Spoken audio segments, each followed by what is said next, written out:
Deddy Corbuzier. Ya udah langsung aja kita panggil bintang tamunya, ada 4 orang. Silakan Mbak, Mas masuk frame. Ayo. Di sini ada tuh. Nantilah kita perkenalan ya.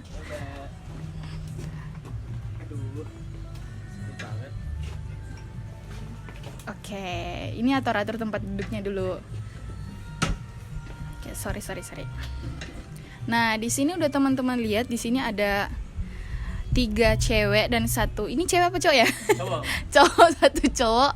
Di sini mungkin kita langsung perkenalan aja ya. Ini sama Mas siapa nih? Kenalin, nama aku Mas Iman. Name-nya? NIM aku 2212 3025. Pegang aja. Aku Elsa Meda Zerlina, NIM aku 221-23007. Aku Arini Khairunisa dengan NIM 22123046. Aku Yupi Agustina dengan NIM 22123032. Boleh mic-nya dikembalikan? Dan aku sendiri kayaknya aku belum perkenalan ya. Aku namanya Andiva Sumaga. NIM-nya nggak usah disebut. Aku sini cuma sebagai MC buat kelompok mereka. Nah, tadi tuh teman-teman udah tahu kan nama-nama dari bintang tamu yang bakal mengisi podcast kita hari ini. Sekarang kita tanya dulu nih, gimana sih kabar kalian hari ini? Apakah ada yang sakit? Apakah ada yang baru putus, galau, atau sedang kasmaran? Gimana kabarnya? Baik, nggak ada masalah apa-apa. Mbaknya? Baik juga.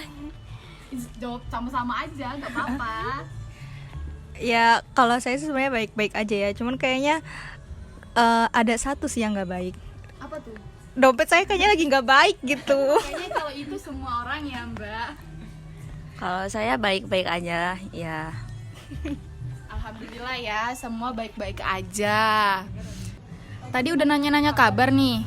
Kalian nggak mau nanya kabar aku gimana? Harus ada ini dong, harus ada feedback gitu. Iya harus gitu. Jadi gimana keadaan orang tua? Oh alhamdulillah ya. Kalau itu alhamdulillah baik. Ini orang tuanya pada party. Saya mau nanyain orang tua kamu aja sih. Aku nggak ditanya. Kayaknya kamu udah Dinanya. nanyain ya. Oh iya, aku baik-baik aja, cuman gitu masih jomblo. Di sini yang jomblo siapa aja nih? Jangan monoton dong Mbak jangan, santai aja, podcast ini santai kok. Tadi udah nanya kabar, sekarang aku mau nanya kesibukan dari bintang tamu. Cocok nggak sih kalian dibilang bintang tamu? Kan ini kan podcast kalian, harusnya bintang tamunya saya. Ini kesibukan kalian sekarang apa sih? Kalau saya seperti biasa sebenarnya sibuk banget. Terus ini juga, iya makanya ini juga di sini kayaknya ada jadwal yang harus saya datangi, jadi saya harus buru-buru. Enggak teman-teman, enggak. Kalau kesibukan aku sendiri saat ini baru kuliah aja sih. Itu. Sama. Kalau aku sama sih kayak kuliah, ntar pulang ngerjain tugas gitu terus. Bumerang. Aku ditanya nggak? Kayaknya sadar diri aja gitu. Yaudah. Aku sih kesibukannya hampir sama kayak ini ya, kayak mbak-mbak ini. Cuman paling kalau udah di kos gitu nanti paling gabut kan di kos nih langsung telepon. Yang Oh gitu. iya kayak jalan dong, Yang jalan sore mana? gitu. yang Kayak mana? jalan sore, terus habis itu pergi ke daerah kota gede sekitar. Seperti itu aja, paling beli-beli es teh dan lain-lain. Udah, gitu aja. Kayaknya yang dari mereka bertiga yang punya kesibukan yang agak berbeda itu cuman masnya di sini deh. Mungkin coba kita tanya ya, kan mereka kan ini hari ini mau podcast tentang apa sih kalian podcastnya? Komitmen kerja. Tentang apa? Kayaknya nggak kedengeran deh. Komitmen kerja. Oke, tentang komitmen kerja, berbicara soal komitmen. Tadi tuh aku denger masnya tuh katanya selain kuliah, nugas, kalau gabut gitu kan, paling nelpon ayang yang keberapa? Yang pertama. Oh, yang pertama berarti ada yang kedua, yang ketiga. Enggak, satu doang, nggak boleh banyak-banyak. Serakah itu namanya. Oh. Kalau banyak duit bisa banyak juga. Enggak juga sih. Oh. Berbicara soal komitmen kerja berarti masnya lagi punya komitmen sama siapa? sama mbaknya nih sebelah. Oh, gak jauh-jauh, ternyata Ayang yang dia telepon tuh yang di sebelah sini. Biar nanti orang-orang yang nonton tuh tahu, jangan ngelirik-ngelirik antara mereka berdua, soalnya mereka berdua udah punya komitmen gitu. Mungkin kita langsung masuk aja kali ya Mbak, Mas. Nah, kita langsung masuk aja ke podcast inti hari ini, pembahasan tentang komitmen kerja. Di sini akan kita bahas ada beberapa. Yang pertama itu ada pengertian komitmen kerja atau definisi dari komitmen kerja. Terus ada bentuk-bentuk komitmen. Kemudian ada cara membentuk komitmen dan terakhir ada manfaat adanya komitmen. Apa sih manfaat adanya komitmen itu? Nah, sekarang kita langsung masuk ke sesi pertama ya, pembahasan definisi komitmen kerja. Yang bakal ngejelasinnya siapa nih? Oke, kita langsung saja definisi komitmen kerja kepada Mbak Elsa. Jadi komitmen kerja itu perjanjian kontrak antara karyawan dengan perusahaannya untuk mencapai tujuan di perusahaan tersebut. Jadi adanya komitmen kerja juga buat perusahaan itu mempertahankan karyawannya. Jadi diadain komitmen kerja atau kontrak itu. Jadi itu pengertian atau definisi komitmen kerja secara ringkas, padat, dan sangat jelas ya dari Mbak Elsa. Terus sekarang kita masuk ke bentuk-bentuk komitmen. Tadi kan teman-teman tuh udah tahu apa sih komitmen kerja itu, secara garis besarnya apa. Nah, selanjutnya kita bahas tentang ternyata di komitmen itu ada bentuk-bentuknya juga. Ada mungkin ada bentuk segitiga atau bukan ya? Bulat. Petak bulat ya, mungkin ada ya. Bukan. Kita langsung masuk saja ke bentuk-bentuk komitmen. Nah, bentuk-bentuk komitmen ini siapa nih yang mau jelasin nih? Oh, Mbak Yupi, kita langsung saja ke Mbak Yupi. Kalau dari bentuk komitmen sendiri, kayak bekerja profesional dan mengesampingkan masalah pribadi. Terus juga misalnya kayak berpikir out of the box. Jadi kalau untuk menemukan solusi terbaik dalam pemecahan masalah perusahaan. Nah, itu tadi juga udah dijelasin tentang bentuk-bentuk komitmen yang ternyata ada beberapa bentuk ya. Salah satunya ada out of the box. Kayaknya teman-teman tahu deh out of the box itu apa. Mungkin ada juga tambahan dari bintang tamu lainnya ya. Di sini katanya ada yang mau nambahin tentang bentuk-bentuk komitmen. Mungkin langsung saja ke Om-nya. Om. Ya baik, jadi kan tadi kata Mbak Yupi sendiri itu bentuk komitmen kerja kayak apa tadi Mbak Yupi ngomongnya? Ada out of the box. Ya, out of the box itu. Jadi aku juga ada nambahin 4. Jadi yang pertama itu kayak bekerja secara profesional. Kemudian itu tadi kan Mbak Yupi juga bilang mengesampingkan masalah pribadi. Kemudian ada juga kayak minta maaf gitu. Ketika kita berbuat kesalahan atau berupaya untuk memperbaiki diri gitu. Nah, di dalam misalkan kita buat kesalahan nih di dalam perusahaan tersebut. Nah, itu otomatis kita kan kayak ini kayaknya salah. Ya udah, kita lebih baik minta maaf aja untuk menjaga komitmen tersebut gitu.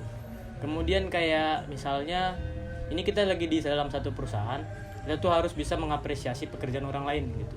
Biar saling menjaga keterlibatan dalam komitmen tersebut gitu. Nah, kemudian ada juga yang kayak misalnya kita punya satu kayak plan atau ide, kemudian itu dikritik oleh sesama gitu yang di dalam perusahaan tersebut ya. Kita harus bisa menerima kritikan tersebut gitu dan mengucapkan terima kasih atas kritikannya, jangan malah kita kayak nggak suka gitu. Justru kan karena kritikan tersebut kita bisa bisa memperbaiki diri lagi gitu, kayak lebih baik lagi ya. Itu mungkin yang bisa tambahin sedikit. Oke, jadi itu tadi tambahan dari Mas Iman ya. Ternyata masih banyak juga bentuk-bentuk komitmen. Pada intinya bentuk-bentuk itu menjelaskan tentang bagaimana kita itu bisa mempertahankan komitmen itu ya. Secara sederhananya tuh kayak ya dalam sebuah hubungan gitu di antara Mas dan Mbak ini kan pasti ada lah, kalau misalnya salah pasti ada yang minta maaf, tapi kayaknya Masnya yang kebanyakan minta maaf nggak sih? Enggak sih, sebanding. Oh, sebanding 50-50 ya, 50-50. Berarti hubungannya nggak toksik guys. Jangan selalu menyalahkan laki-laki gitu. Karena perempuan juga sebenarnya juga pernah salah ya kan Mbak? Mbak pernah minta maaf nggak? Pernah. Oh, berarti Mbak Elsa juga punya punya keinginan untuk mempertahankan komitmen. Salah satunya itu tadi yang udah dijelaskan oleh Mas Iman, meminta maaf apabila melakukan kesalahan. Terus ada juga apa tadi, mengapresiasi itu sangat penting teman-teman, karena memang manusia itu butuh untuk diapresiasi. Yang bilang nggak butuh diapresiasi kalian semua munafik. Betul kan, kita semua butuh diapresiasi kan ya, tapi emang gitu, butuh apresiasi emang dari orang-orang yang kita mau aja. Kalau orang-orang yang nggak kita peduli juga nggak masalah sih nggak diapresiasi, bener nggak? Ya. Nambah semangat nggak sih? Iya, nambah semangat, itu berarti masuk juga ke motivasi nggak sih, motivasi untuk mempertahankan komitmen gitu. Terus tadi kita udah jelasin tentang definisi komitmen, terus bentuk-bentuk komitmen. Sekarang kita masuk ke cara membentuk komitmen. Gimana sih sampai bisa ada komitmen gitu? Skemanya tuh gimana? Awalnya tuh gimana? Mungkin akan dijelaskan oleh Mbak Arini, nggak mungkin sama saya, soalnya saya di sini hanya moderator. Silakan Mbak Arini.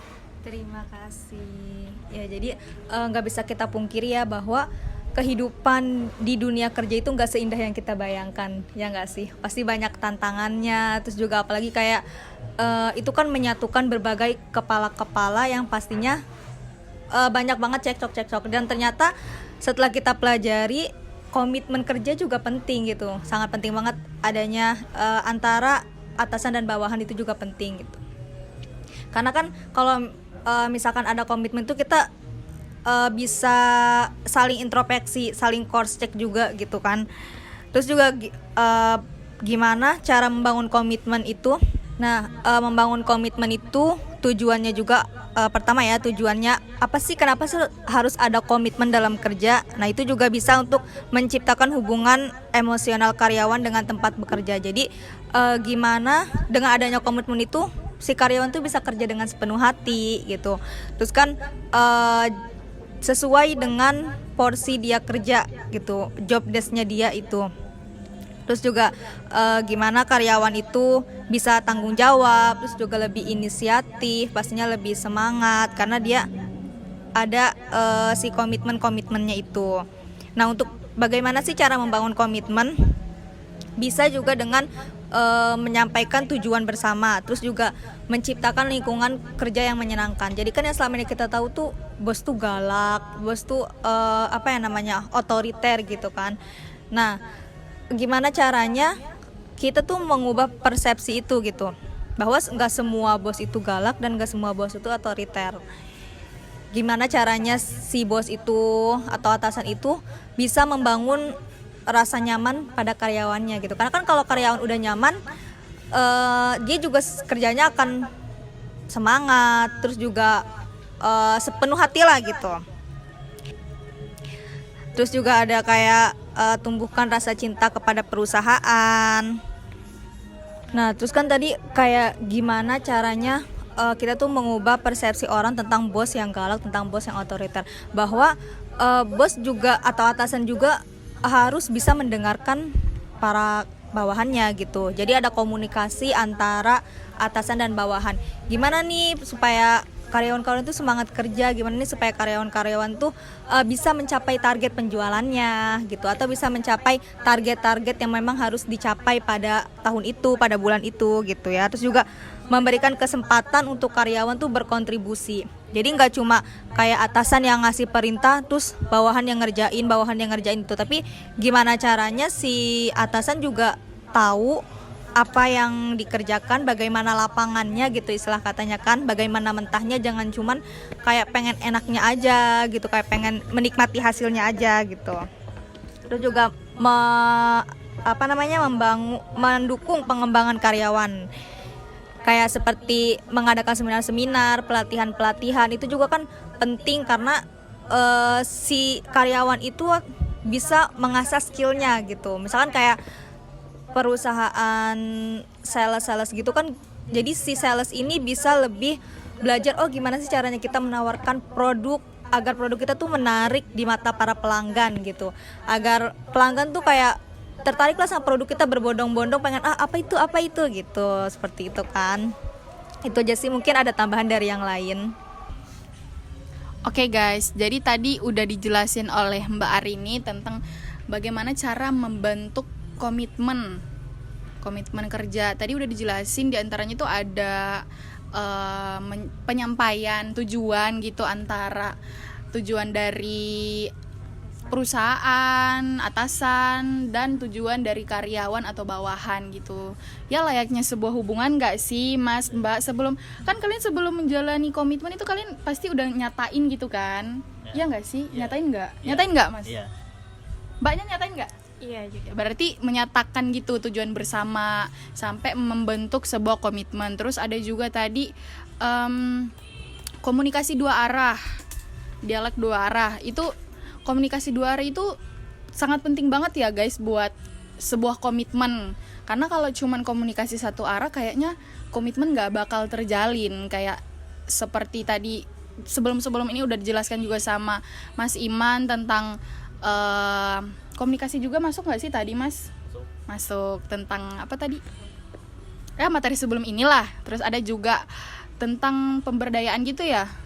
Berarti tentang berbicara soal sumber daya manusia, bagaimana perusahaan itu bisa memberdayakan karyawannya gitu lewat seminar-seminar, mendukung pengembangan untuk mengembangkan pengetahuan dari bawahan atau karyawannya. Mungkin ada tambahan dari yang lain, teman-teman yang lain? Boleh. Oke, Mas Iman lagi nih. Langsung aja Mas. Nah, sebenarnya ini ya sedikit simpulan aja dari yang dijelasin oleh Mbak Arini tadi. Jadi kunci utama dari komitmen itu sendiri adalah ini, kita harus bisa saling percaya sesama antara kita dan karyawan kita. Contoh nih, misal kayak dalam hubungan aja contohnya itu ya kan, kalau nggak saling percaya satu sama lain gimana mau bisa berkomitmen seperti itu. Karena kan kunci utama dari komitmen itu sendiri adalah saling percaya seperti itu ya kan. Jadi ketika kita ingin menjalin komitmen yang baik harus saling percaya. Kemudian kita harus membangun sebuah hubungan yang baik secara personal maupun secara profesional gitu. Jadi kalau misalnya nggak ada saling kepercayaan antara satu pihak dan pihak lainnya, gimana mau hubungan tersebut baik gitu kan? Nah itu saja sih yang mungkin bisa aku sampaikan sedikit inti dari komitmen itu. Intinya harus saling percaya satu sama lain. Udah, terima kasih. Lagi-lagi dianalogikan dalam sebuah hubungan, kayaknya emang Mas ini sangat berpengalaman ya dalam menjalani sebuah hubungan, dalam menjalani sebuah komitmen. Tapi aku juga setuju sih pada intinya berbicara soal komitmen, cara membentuknya ya awalnya harus percaya dulu. Kalau nggak percaya gimana kita harus berkomitmen kan? Ya layaknya sebuah agama juga nggak sih Mas? Kita harus yakin dulu. Kayaknya itu kunci utamanya gitu. Terus selanjutnya kita bahas apa nih? Ada yang ingat nggak sih? Manfaat. Ya, manfaat adanya komitmen itu. Nah, selanjutnya kita bahas manfaat adanya komitmen. Saya lupa ya. Sorry, maaf. Saya ngetes doang apakah mbak-mbaknya ngerti atau nggak sih? Jadi yang mau membahas manfaatnya siapa nih? Saya. Masnya lagi, oke. Dari tadi yang banyak omong Masnya loh, padahal di sini ada cewek-cewek lain.